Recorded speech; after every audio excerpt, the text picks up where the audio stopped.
আল্লাহর রহমতে বিশ্বের যে কোনো দেশে গিয়ে বাংলার এই দামাল ছেলেরা যুদ্ধের দেশকে বাঁচানোর জন্য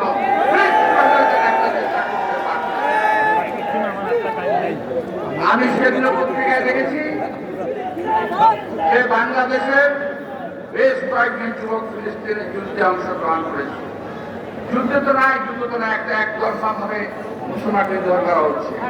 পত্র পত্রিকায় সোশ্যাল মিডিয়ায় যেভাবে ছবি এসেছে ওই ছবির দিকে তাকানো যায় না, ওটা দেখা যায় না, অসহ্য লাগে, অসহনীয় লাগে।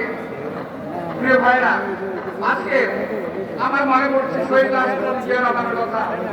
আমি কৃতজ্ঞ চিত্রে শহীদ রাষ্ট্রপতি জিয়া রহমানের কথা স্মরণ করবো, যিনি ইরান যুদ্ধের মধ্যে হস্তক্ষেপ করেছিলেন। আমি বিশ্বাস করি যদি আজকে শহীদ রাষ্ট্রপতি জিয়া রহমান বেঁচে থাকতেন, এমন ভূমিকা নিতেন যে ইসরায়েল এই অপকর্ম করার সাহস করত।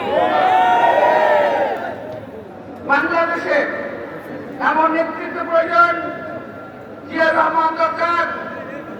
এই জিয়া রহমান যিনি সারা বিশ্বে মুসলিমদের নেতৃত্ব দিতে পারবে।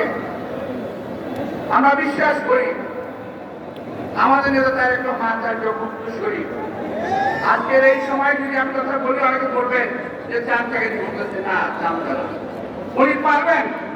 আমি মনে করি উনি ওনার অবস্থান থেকে ব্যবস্থা নেবেন। আমি বিশ্বাস করি সারা বিশ্বের, সারা বাংলাদেশের মানুষ আজকে আমার নেতার পিছনে থাকবেন, আমরাও তার পিছনে থাকবো। প্রিয় ভাইয়েরা, আমরা এই কথা বলে, এই সভা করে, সংহতি প্রকাশ করে সমাজ সেবা করতে পারি, কিন্তু